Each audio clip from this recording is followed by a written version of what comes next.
दोस्तों, पिछले 2 सालों से अमेरिका भारत के खिलाफ लगातार कोई ना कोई ऐसा षड्यंत्र रचता रहा है जिसकी वजह से भारत में या तो प्रायोजित प्रदर्शन होते रहे हैं या फिर केंद्र सरकार के लिए ऐसी खतरनाक स्थिति रही जिसमें सरकार को अपने कदम पीछे लेने पड़े।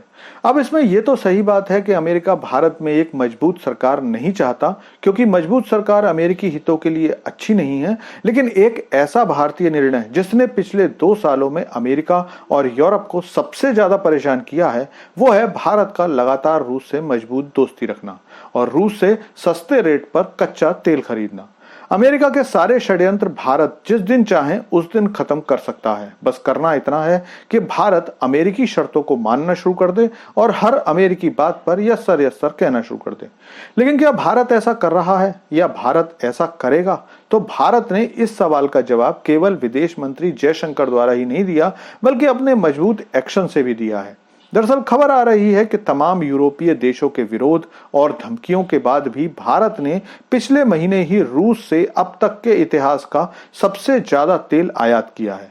भारत द्वारा रूसी कच्चे तेल की रिकॉर्ड खरीद के बाद ही अमेरिका ने भारत को कई तरह की धमकियां दी थी। लेकिन जब इस पर भारत ने कोई ध्यान नहीं दिया तो अमेरिका के कहने पर इसी महीने एक बार फिर से कनाडा ने भारत के खिलाफ गैंगस्टर लॉरेंस बिश्नोई को लेकर नया बखेड़ा शुरू कर दिया है।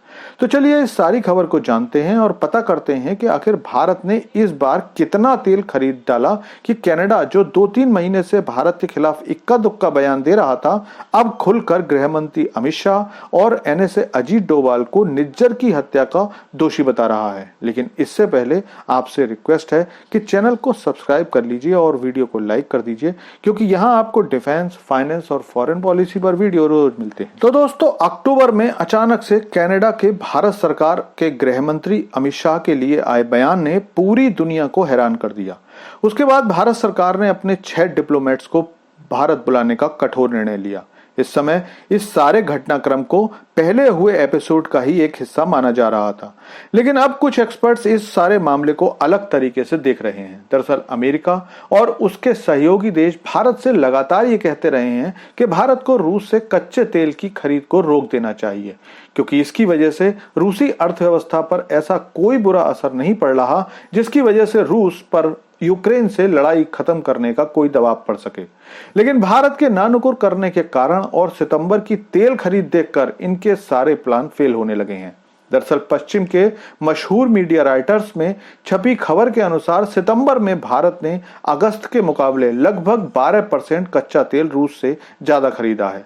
जो आंकड़े राइटर्स ने बिजनेस सोर्सेज से प्राप्त किए हैं, उनके अनुसार भारत ने रूस से सितंबर में लगभग 1.9 मिलियन बैरल कच्चा तेल प्रतिदिन खरीदा, जो अब तक का रिकॉर्ड है। इस बात को आप इस तरह से भी समझ सकते हैं कि अब भारत अपनी जरूरत का लगभग 40% तेल रूस से आयात कर रहा है, जिसके बाद अब तेल आपूर्ति के मामले में रूस, इराक और सऊदी अरब जैसे पुराने तेल सप्लाई करने वाले देशों से कोसों आगे निकल गया है। इराक तो रूसी खरीद का केवल 50% ही भारत को बेच पा रहा है। अब हो सकता है कि कुछ लोगों को लगे कि एक महीने थोड़ा ज्यादा तेल खरीदने से क्या ही फर्क पड़ गया। तो दोस्तों, इसमें इन पश्चिमी देशों की सबसे बड़ी दिक्कत यह है कि इस फाइनेंशियल ईयर के पहले 6 महीनों में भारत का रूस से तेल आयात पिछले साल की तुलना में 9% से भी ज्यादा बढ़ गया है। और यही पश्चिमी देशों की सबसे बड़ी दिक्कत है, क्योंकि जो सोचकर उन्होंने यूक्रेन को युद्ध में झोंका था, अकेला भारत ही उनकी इस सारी मंशा पर पानी फेर रहा है।